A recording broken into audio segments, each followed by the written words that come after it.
This is the Imperial Arrestor cruiser. It is the Cantwell class. And technically, it appeared back in Solo in 2018 in the recruiting video on Corellia when Han and Kira are trying to escape. It's sandwiched between a pair of Imperial Star Destroyers, and you can barely see it, but it is there. It's also featured in a deleted scene from the film where Han is actually assigned to an Arrestor cruiser. He's part of the Air Wing, and they've just had a battle with pirates. His TIE fighter is damaged, and he ends up crashing it into the hangar, but that did not make it into the film. Now, the Arrestor cruiser itself, it is an arrowhead-shaped Imperial capital ship, except the tip of the arrow is actually the aft and not the front. And like almost every other capital ship, it is manufactured by the Kuat Drive Yards and is a purpose-built capture ship. That kind of puts it in the same weird space as the Interdictor class Star Destroyer, whereas the Interdictor is equipped with gravity well projectors that will pull a ship out of hyperspace. The Arrestor cruiser is equipped with 3 RT-17 repulsor tractor beam emitters that can both pull and push other ships. By pushing a ship away from the Arrestor, it could hold the targeted vessel in place, making it an easy target for its 3 heavy twin ion cannon turrets or the Arrestor's 12 light laser cannons.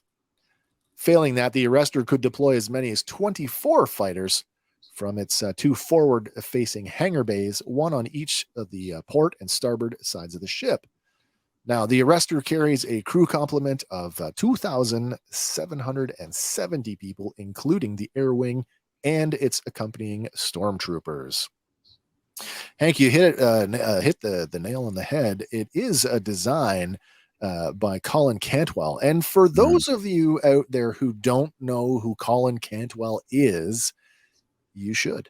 Colin Cantwell, for those of you who don't know, was the concept artist that had did like the earliest designs for practically every ship and vehicle that we saw on screen in Star Wars in 1977.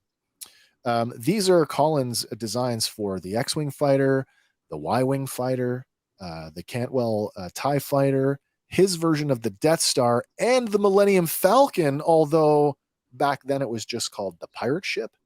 And that design actually would go on to become the Rebel Blockade Runner. Yeah, the Blockade Runner. Ironically enough, the one design that was never changed is the Skyhopper model that Luke is playing with in the garage. That's the story goes that Lucas thought that looked too much like Space 1999 to be the main ship, to be the Falcon. So yeah, I mean, I redesigned it. I totally buy that as well. Yeah, it fully does. Yeah. So most of these designs would be further iterated by the likes of Ralph McQuarrie and Joe Johnston until they became the recognizable designs that we all know today. So back then, the idea of a triangular shaped, like Delta-like spaceship was actually intended as a fighter. So that's a design that we actually see get recycled later on in the form of the Jedi Starfighter. The Arrestor cruiser, folks, is the original Star Destroyer. Nice. So again, the idea of the Delta-shaped fighters would be recycled for the Jedi Starfighter and Attack of the Clones, while the dish-like weapons were incorporated into the Death Star and became the focusing array for the Mega Laser.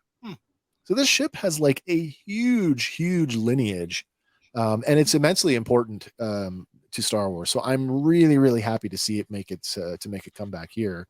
Colin Cantwell, by the way, after Lucas decided that the triangular shaped ships were going to be capital ships, actually did take a pass at the Star Destroyer, and I've got a shot here. This is the Cantwell designed Star Destroyer, which looks way more maritime. Can I say that? Looks more like a World War II battleship, like the bridge section. Sadly, we lost Colin Cantwell this year, back in May of this year, May 21st, actually. Passed away at the age of 90.